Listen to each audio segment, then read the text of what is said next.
Orbital कशाला म्हणायचं? It is a space a region around the nucleus where probability of finding an electron is maximum. म्हणजे exactly electron कुठं असतो तर तो ऑर्बिटल मध्येच असतो. ऑर्बिटल कुठं असतात तर ऑर्बिटमध्ये असतात. ऑर्बिट कुठं असतं? ॲटम मध्ये असतो. सोप्या भाषेत सांगतो की ऑर्बिटल म्हणजे नक्की काय, की एखादी गोष्ट, एखादी व्यक्ती जिथं सापडण्याची शक्यता जास्त असते. ठीक आहे, आपण समजा म्हणू की SP3 क्लास कुठे आहे, SP3 अकॅडमी कुठे आहे, तर कोणी म्हणेल की पुण्यामध्ये आहे. पुण्यामध्ये कुठे आहे? कोथरूडमध्ये आहे. कोथरूडमध्ये एक्झॅक्टली कुठे आहे तर पौड रोडला आहे.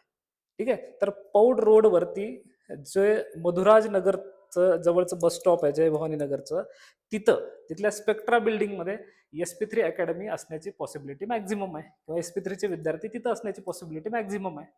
इट मीन्स काय? SP3 academy is a orbital. Getting it? किंवा तुम्ही एखादा विद्यार्थी जर त्याच्या कॉलेजचा टाइम असेल सपोज 10 ते 4, तर 10 ते 4च्या वेळेमध्ये विद्यार्थी जास्तीत जास्त सापडण्याची प्रॉबिलिटी कुठं असते? त्याच्या शाळेमध्ये. तर शाळा त्याच्यासाठी काय झालं? ऑर्बिटल.